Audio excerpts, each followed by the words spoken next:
Chaque jour, des Congolaises et des Congolais, sans forcément le savoir, vivent sous l'influence des règles qui ne proviennent pas uniquement de Brazzaville. Pourtant, ce droit spécial, particulier, est parfois ignoré, parfois même contesté par certaines personnes. Ce droit, c'est ce qu'on appelle le droit communautaire. Dans cette vidéo, nous allons parler du droit communautaire africain. Et pour parler de ce sujet particulier, qui de mieux que M. Destin Nyanga Kombo, juriste congolais, spécialiste en études internationales et communautaires. Bonsoir mesdames et messieurs et bienvenue au podcast des juristes, le premier podcast animé par des juristes congolais. Comme vous l'avez compris, ce soir nous allons parler du droit communautaire africain. Et pour cela, nous avons M. Destin Nyanga Kombo. Bonsoir Monsieur Destin Nyanga Kombo et bienvenue à vous encore une fois sur ce plateau. Merci beaucoup Monsieur Herman, bonsoir à vous, j'espère que vous vous portez bien. Non, je me porte bien aussi, merci beaucoup. Pour commencer, vous allez nous dire qu'est-ce qu'on entend par droit, simplement, et puis vous allez nous dire ce qu'on entend par droit communautaire. Et pourquoi il y a qualificatif africain. Effectivement, déjà le droit au sens général désigne un ensemble de règles qui a pour objectif de régir une société. Et lorsque l'on amarre le mot droit à celui de communautaire... Oui, quand vous parlez, excusez-moi, quand vous parlez de régir une société, oui. Qu'est-ce que ça veut dire concrètement? Le droit régit la société, ça veut dire quoi finalement? C'est-à-dire que le droit émet des règles que ceux qui vivent en société se doivent de respecter. Au cas contraire, il y aura une coercition, c'est-à-dire une sanction. Donc le droit a pour objectif de faciliter les rapports entre les hommes, qu'ils ne puissent pas sans cesse être conflictuels. Et le droit permet aussi de mettre l'égalité, c'est-à-dire qu'aucun homme n'est au-dessus de l'autre. Parce qu'on l'a vu dans l'état de nature, c'était la loi du plus fort.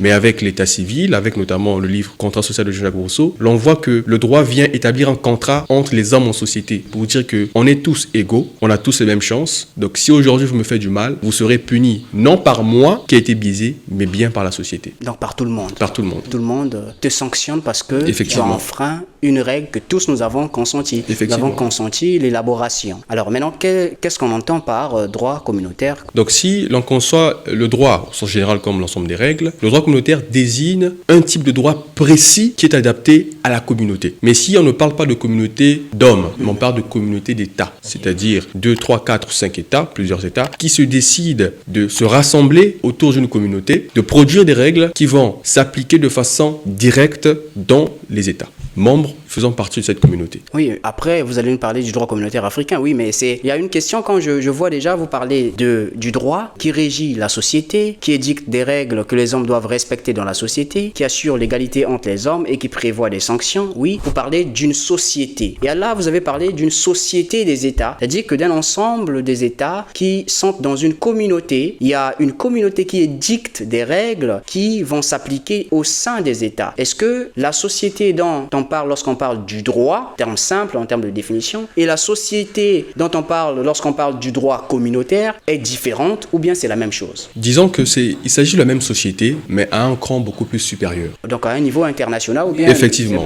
Aujourd'hui, l'on peut qualifier le droit communautaire comme étant à cheval entre le droit national et le droit international. Même donc, si, à cheval, au milieu. Effectivement, même si de façon primaire, le droit communautaire est un droit international. Ok, oui. Mais il essaie de marquer une différence au sens où le droit communautaire a une spécificité qui fait d'elle quelque chose d'assez précis, si on peut qualifier de ça de quelque chose. En droit communautaire, si l'on prend l'exemple de la CEMAC par exemple, ces actes, les actes posés par la CEMAC en droit d'imposition au Congo par exemple, pourquoi? Parce qu'il y a le mécanisme qu'on appelle par intégration. La différence qui existe entre le droit international au sens général, quand l'on voit les conventions, etc. et tout, et le droit national, qui est un droit tout à fait normal, voilà, et le droit communautaire, c'est que le droit communautaire rassemble plusieurs États, se constitue en un bloc et édicte des actes qui ont la même force probante qu'une loi nationale, avec le phénomène de l'intégration. C'est-à-dire que les États décident de façon volontaire de céder une partie de leur souveraineté au profit de la communauté. Donc, quand vous parlez des règles qui vont être édictées et qui vont s'appliquer et qui vont avoir une même force probante, c'est-à-dire en matière de preuve. Donc, c'est un citoyen d'un pays, c'est une question qui va arriver par la suite, mais je peux la poser maintenant, c'est que est-ce qu'un citoyen d'un pays peut se prévaloir d'une règle émanant de la société ou, je vais dire, du droit communautaire? C'est-à-dire que est-ce que cette même règle va avoir la même force, comme vous l'avez dit, probante au niveau national si cette règle est présentée devant un juge national? Je prends un cas simple. Je suis, par exemple, citoyen congolais et qu'il y a une difficulté dans le cadre de la CEMAC, je prends ça comme ça, je prends un exemple comme ça, par exemple en matière de transport, je dis ça comme ça, en matière de transport par exemple, et il y a une difficulté, il y a quelqu'un qui a volé, mais je sais pas moi, qui est parti avec mes marchandises, etc., mais qui vit par exemple au Togo, mais on a signé un contrat dans le cadre du transport de marchandises. Est-ce que je peux poursuivre en me basant sur le droit communautaire, c'est-à-dire le droit du transport en matière communautaire, devant le juge national au niveau du Congo? Est-ce que c'est possible? Oui, c'est possible. Parce que l'objectif avec le droit communautaire, surtout quand l'on voit l'exemple de la CEMAC, c'est de permettre à ce que tous les citoyens vivant dans les États membres puissent commercer sans pour autant qu'il puisse y avoir des barrières douanières, en tout cas assez fortes. Parce que quand on parle d'union douanière, c'est-à-dire qu'on harmonise tout ce qui est en matière de taxes douanières pour permettre à ce que les citoyens puissent fonctionner. Et s'il arrive à un moment, à travers votre exemple, qu'en matière de transport, vous n'arrivez pas, c'est-à-dire que vous avez été biaisé, qu'il y a un préjudice, etc., vous avez le droit de vous porter devant une juridiction nationale pour dénoncer ce fait et prôner le droit communautaire, parce que ce droit communautaire est désormais au-dessus du droit national en matière de transport, si la CEMAC couvre éminemment ce domaine. Oui, ok. Parlez-nous maintenant du droit communautaire africain. C'est quoi concrètement? Vous avez dit le droit communautaire, c'est cet ensemble de règles dans une communauté des États. Cette fois-ci, parlez-nous du droit communautaire africain. Ça veut dire quoi finalement? Effectivement. Donc le droit communautaire, c'était un droit déjà en matière de genèse qui est né en Europe. C'est au sortir de la Deuxième Guerre mondiale que les Européens ont décidé de se constituer en un bloc capable de faire face aux nouvelles fluctuations en matière économique, en matière politique, etc. Et tout. Et donc ce droit est arrivé en Afrique, surtout après les indépendances, parce que les Africains ont aussi compris le besoin de se rassembler autour d'un organe commun pour faire front. Donc au début, nous avons eu un organe panafricain, l'ancêtre de l'Union africaine, l'OUA. Et donc, ça veut dire quoi finalement? L'Organisation de l'Unité africaine. Ah d'accord. Donc au début, c'était... Attention avec les sigles. Effectivement. Tout le monde ne maîtrise pas trop. Aujourd'hui, nous avons l'Union africaine. Oui. Et donc, le droit communautaire africain est un ensemble de règles. Est un ensemble de règles dictées par les organisations régionales ou sous-régionales du continent africain. Par exemple, la CEMAC, par exemple, la CEDEAO, nous avons aussi la CEAC. Oui, le problème, c'est les sigles. Effectivement.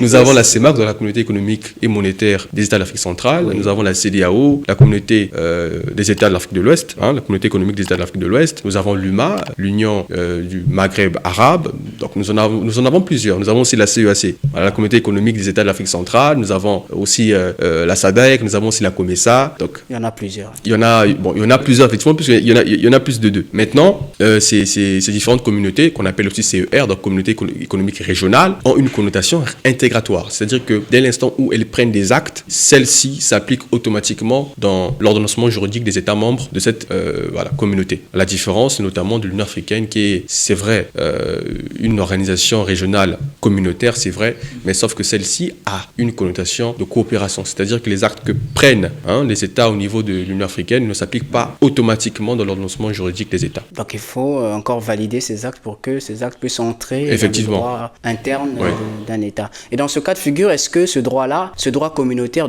en ce sens-là ou dans cette partie du droit communautaire, est-ce qu'on peut dire que le droit national est supérieur à cette partie du droit communautaire? Parce que vous avez dit que le droit communautaire est un droit supranational, c'est-à-dire qui est supérieur au droit national d'un État. C'est-à-dire que les règles de la communauté sont plus fortes, si on peut dire ça comme ça, que les règles nationales, les règles adoptées par les États membres. Est-ce que en matière de coopération, c'est-à-dire en matière de droit communautaire dans le cas des institutions, des organisations de coopération, on peut dire que le droit national prime sur le droit communautaire? Effectivement, le droit national primera toujours, parce que la coopération ne nécessite pas qu'il puisse y avoir transfert de souveraineté. Alors qu'en matière d'intégration, ce qu'est la CEMAC, les pays, donc les États membres, décident de transférer la souveraineté dans différentes matières. Et quand vous parlez de souveraineté, transmission de souveraineté, est-ce que vous pouvez nous expliquer ça concrètement, clairement? Parlez-nous par exemple de la souveraineté économique. Quel est l'impact dans les États qui ont choisi de transférer une souveraineté économique dans ces États membres ou sur ces États membres? Effectivement, c'est une belle question, effectivement. Donc quand l'on voit la souveraineté économique, vous savez très bien que chaque État est souverain. Quand on parle de souveraineté, c'est-à-dire qu'il y a une plénitude de compétences compétences. L'État est compétent en tout et en rien, monétairement parlant, économiquement parlant, financièrement parlant, militairement, etc. Mais dès l'instant où l'on crée une communauté économique comme la CEMAC,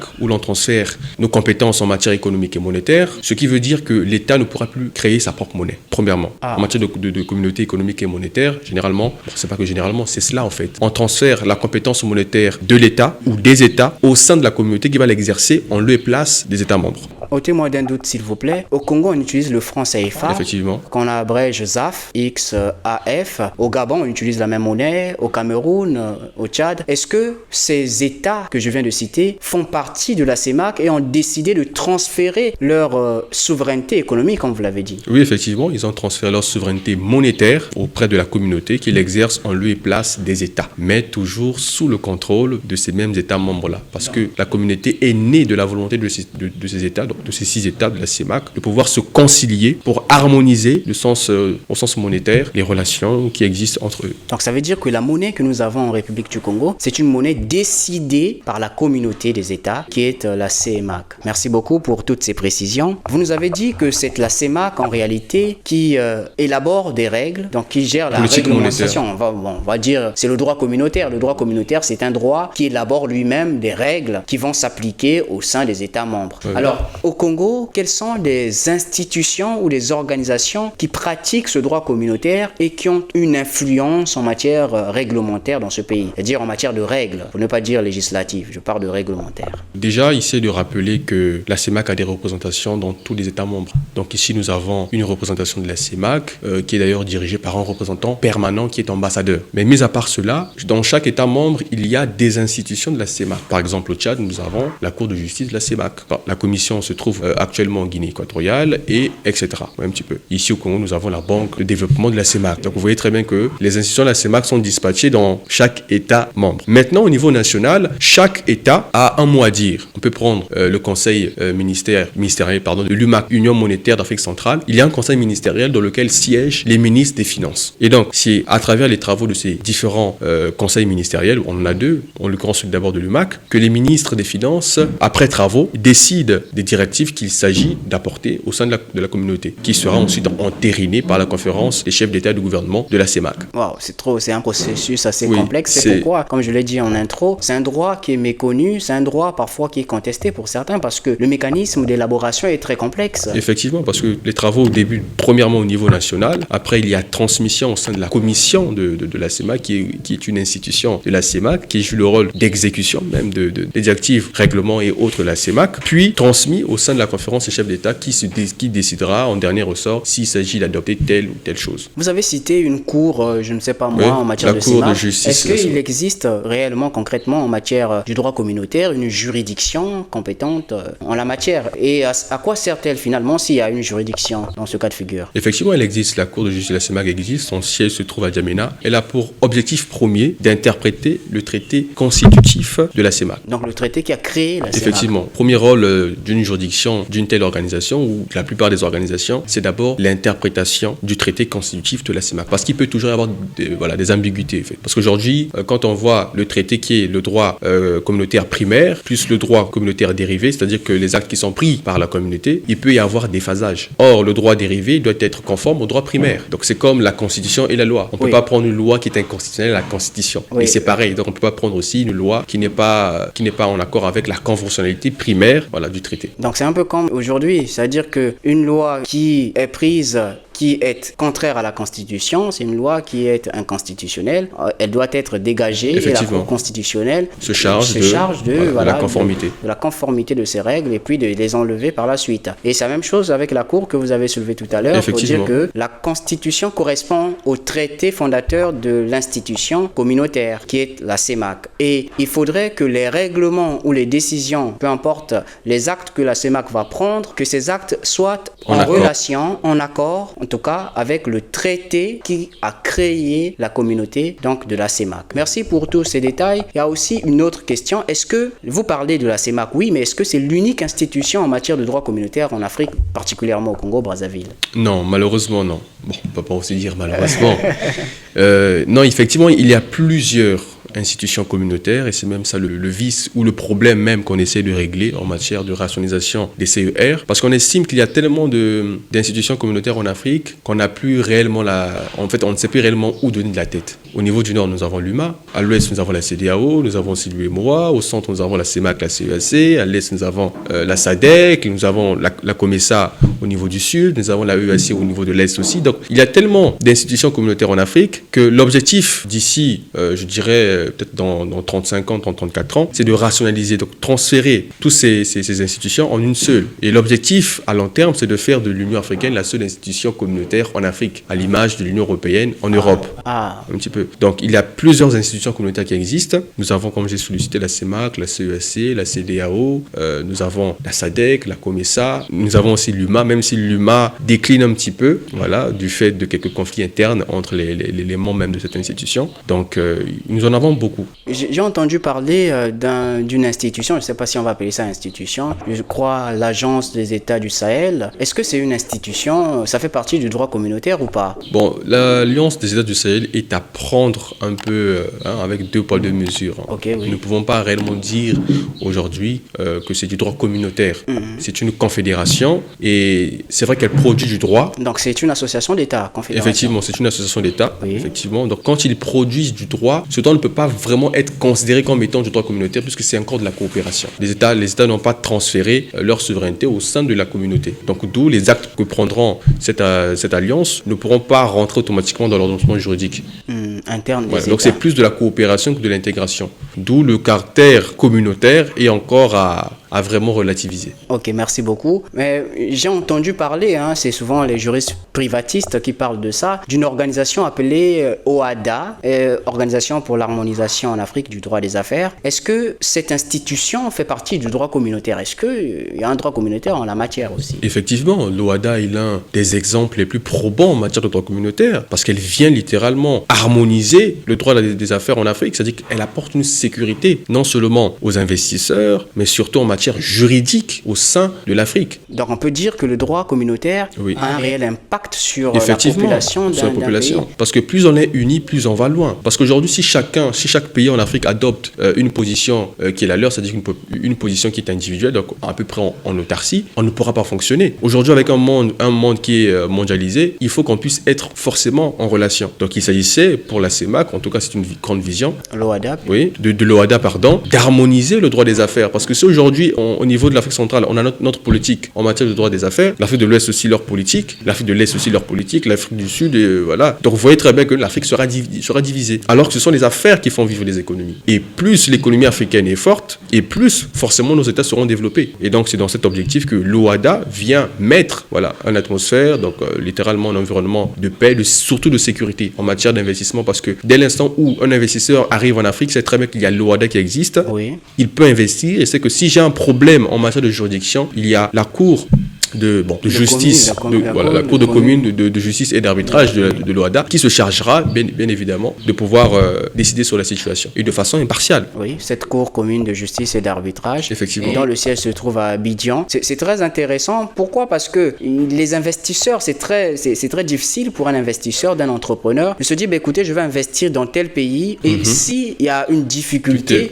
si je sais que la corruption est au sommet dans ce pays, au moins je peux me rabattre au droit OHADA parce qu'il y a la CCJA, comme on l'abrège, Cour commune de justice et d'arbitrage, en matière de droit des affaires. Alors, pourquoi j'ai posé cette question de l'OHADA? Parce qu'on retrouve en droit congolais, et même dans les universités, on parle du droit OHADA, on parle des actes uniformes de droit OHADA. Et les actes uniformes, est-ce que ce sont des décisions prises dans le cadre de cette institution du droit communautaire qu'on appelle OHADA? Effectivement, ce sont des décisions qui ont été prises pour manifester ou sinon, dans le jargon juridique, matérialiser même la vision de l'OHADA. Il fallait prendre des actes qui vont nourrir le phénomène juridique de l'OHADA. Parce qu'aujourd'hui, l'objectif, c'est de faire quoi? C'est de créer un environnement sain pour les affaires. Mais sans droit, sans règles, on ne peut rien créer. Donc, il faut un socle commun sur lequel tous les États faisant partie de l'OHADA pourra éminemment s'appuyer. Nous avons plusieurs actes. Aujourd'hui, en matière de création de société, nous avons un acte uniforme. Donc, si aujourd'hui, je souhaite créer une société ici au Congo, je vais me fier à cet acte uniforme portant société commerciale et groupement d'intérêt économique pour créer mon entreprise sans pour autant que la loi congolaise puisse me dire le contraire. faire. Vous voyez un petit peu. Et s'il y a des problèmes, toujours dans cet acte, je trouverai des voies et moyens pour pouvoir m'en sortir. Oui, mais dans votre logique, dans votre argumentation, vous parlez de vous prévaloir d'un acte uniforme de l'OHADA et vous dites que sans que la loi congolaise ne fasse quoi que ce soit. Et là, vous me suggérez l'idée puisque vous avez dit qu'il y a certaines institutions de coopération, d'autres encore d'intégration. La CEMAC, vous avez cité comme une organisation d'intégration. Les États transfèrent leur souveraineté au profit de cette entité super-étatique qui est la communauté. Et dans le cas de l'Union africaine, vous avez parlé de la coopération, c'est-à-dire que les États ne transfèrent pas la souveraineté, peuvent décider de ratifier, de faire entrer la décision prise par cette institution au niveau national, ce qui rend le droit national supérieur au droit communautaire, entre griffes, dans ce cas de figure, dans le cas des institutions de coopération. Et dans le cas de l'OHADA, quel est le cas particulier de l'OHADA? Est-ce qu'on peut lancer ou loger l'OHADA dans le cadre d'intégration ou bien dans le cadre de coopération? Au regard de ce que vous avez dit. Dans le cas de l'OHADA, il s'agit de l'intégration, parce que les actes uniformes rentrent automatiquement dans l'ordonnancement juridique des États. Sans ça, il n'y aurait pas de fiabilité au niveau de l'OHADA.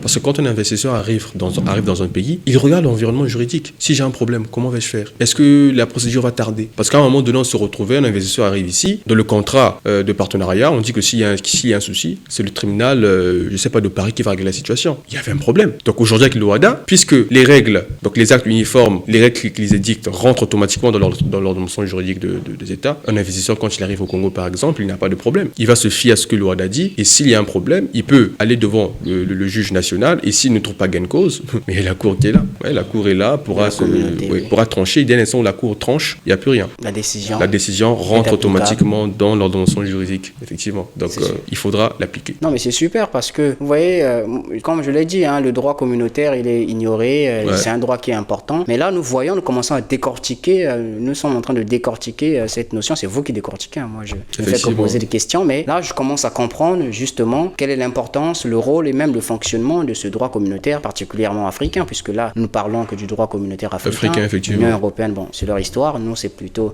l'Afrique. Nous sommes en train de brandir. Effectivement, parce qu'il y a énormément de personnes qui ne se rendent pas compte qu'ils mangent ces macs, qu'ils portent ces macs, qu'ils boivent ces macs. Oui, on n'est pas au courant. Merci beaucoup. On a dit que le droit communautaire, c'est un droit puissant dans le cas des organisations d'intégration. Mais quel est le mécanisme, pour être plus concret, quel est le mécanisme par lequel ce droit s'impose sur un État membre, par exemple? L'un des mécanismes par lequel ce droit s'impose au niveau des États membres, c'est juste la signature du traité créant l'institution. Dès l'instant où l'on signe le traité, l'on accepte automatiquement de transférer cette souveraineté. Et dès cet instant, les institutions de la communauté sont créées et puis voilà, le reste appartient à l'histoire.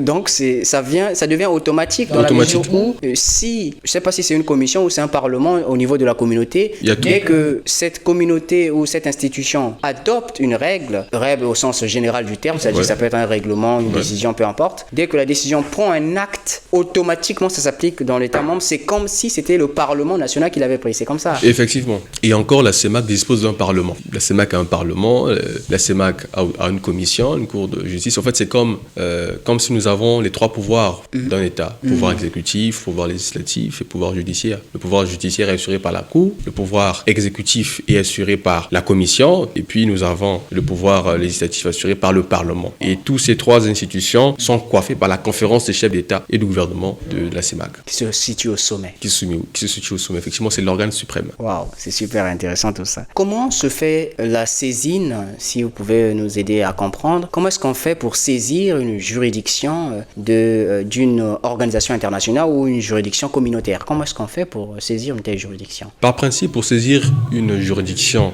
communautaire, il faut déjà épuiser les voies de recours au niveau national. Parce que nous parlons d'intégration, donc les actes édictés par la communauté font partie intégrante de la communauté. Donc si aujourd'hui j'ai un problème au niveau douanier, je saisis d'abord les juridictions nationales. Si je n'arrive pas à avoir gain de cause, là je peux saisir la juridiction communautaire. Et l'exemple que je peux prendre ici, c'est l'arrêt Adjatou. Il s'agissait d'une femme qui était mariée avec un monsieur, mais il y avait de la maltraitance, limite de l'esclavage. Et cela est interdit par la Charte africaine des droits de l'homme. Celle-ci s'est pour pourvu devant les juridictions nationales sans pourtant gain de cause. Pourquoi? Parce qu'au Niger, on pouvait accepter cela, mais après épuisement des voies de recours, celle-ci s'est pourvue au niveau de la Cour de justice de la CEDEAO qui lui a donné gain de cause, qui lui a donné raison. Et c'est là où vous voyez, on peut dire, ça c'est même une idée que je développerai dans quelques années, que les cours de justice communautaires sont en quelque sorte le dernier niveau de cassation qui existe. Parce qu'elle peut casser une décision rendue par la juridiction suprême d'un État, sous prétexte parce qu'elle n'est pas en accord avec les normes communautaires. Oui, pour faire un parallèle, vous avez pris un exemple africain. Moi, j'ai vu un exemple en Europe, notamment en France. La jeune dame qui avait été condamnée,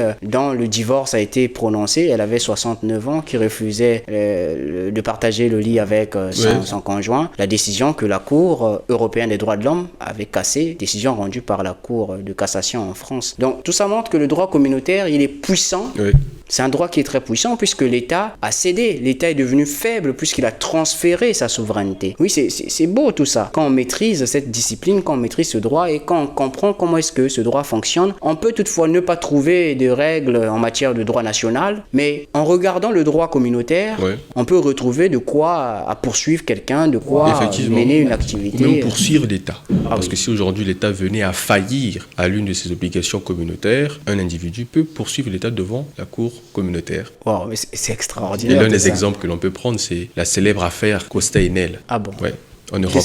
Qu'est-ce qui s'est passé finalement? Oui, mais il s'agissait d'un monsieur Costa, contre la société électrique en Italie. C'est-à-dire que la société avait augmenté les prix. C'est-à-dire qu'avait pris vraiment des prix quand même assez élevés. Et cela a été interdit par la communauté économique. Voilà. Et donc, le monsieur s'est pourvu au niveau de la Cour de justice de l'Union européenne qui lui a donné gain de cause. Effectivement. Parce que la loi italienne donnait d'autres prix, donc d'autres exigences juridiques en matière d'électricité. Et la communauté disait autre chose. Et M. Costa a suivi les règles de la communauté. Donc, c'est-à-dire qu'il a enfreint les règles nationales au profit des règles de la communauté. Et quand celui-ci a été référé au niveau... c'est pourvu devant la juridiction nationale, il n'a pas pu gagner le procès. C'est-à-dire que l'État a gagné le procès. Au niveau national? Au niveau national, le monsieur a perdu le procès, mais arrivé au niveau communautaire, la juridiction a conclu effectivement qu'il s'agit d'une règle communautaire qui interdit à ce que les États puissent faire ceci ou faire cela. Puisque la société d'électricité de l'Italie n'a pas respecté la règle communautaire,